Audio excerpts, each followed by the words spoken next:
Tomlinson. Thank you, Madam Deputy Speaker, and I'd like to thank all those from across the House who've taken the time to speak in this debate. Like last week's Estimates Day debate, there was a lot of passion on very, very important issues, and whilst we don't agree on everything, it is a very helpful debate to help focus our minds as we share the proceeds of growth in the coming years to make sure we're targeting support at those that most need it. Now, in this debate, Madam Deputy Speaker, I want to pick up on a few of the points that were raised. A number of speakers made reference to the fact that we weren't supporting those too sick to work. And just to be absolutely clear, the ESA support group rate will be increased from £37.65 to £38.55, and the severe disability premium will increase from £77.65 to £79.50. Now, the Honourable Member for Wirral West was absolutely spot on when she talked about the impact of unemployment.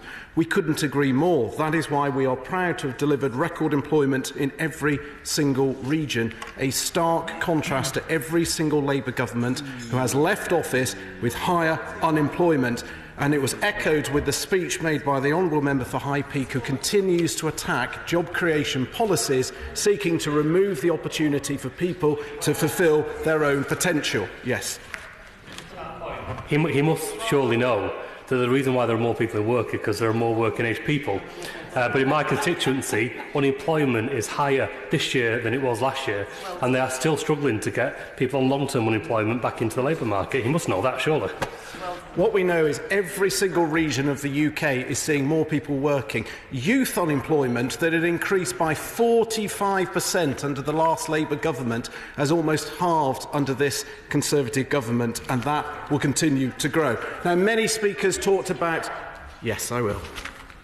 Very much. I assume that in claiming that I am attacking policies aimed at job creation, the Minister is referring to the huge cuts in mainstream corporation tax, which I analysed in the Shop Workers Union when working for some of the major supermarkets, who actually took their corporation tax reduction and refused to even put that amount into wage growth, let alone into jobs. This is not a job creation scheme.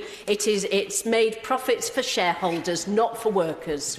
It is delivering record employment in every single region and increased corporation tax receipts. It's the folly of the hard left failed economic policies that every single time delivers higher unemployment, and that is why voters repeatedly reject failing Labour governments. Now, many speakers talked about poverty. I'll just make some progress.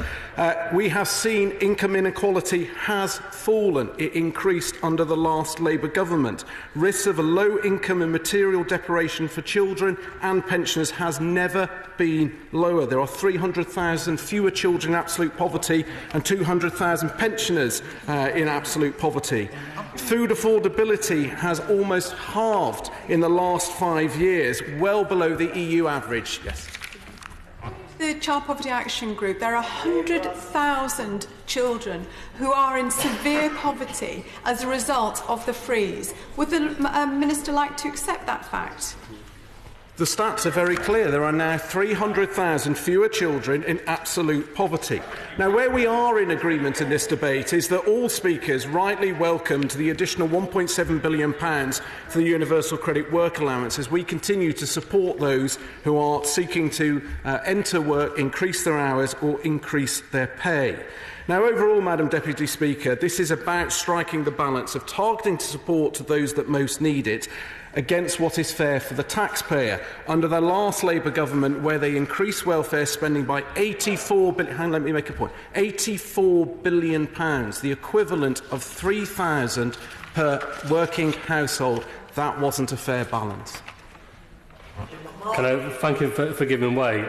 Can we just take away this artificial divide where we say there are taxpayers over here and claimants over here? People who claim benefits also pay tax. They contribute, they work hard, and they deserve a better deal than this. And that's why we are delivering record employment, increasing support for those that most need it.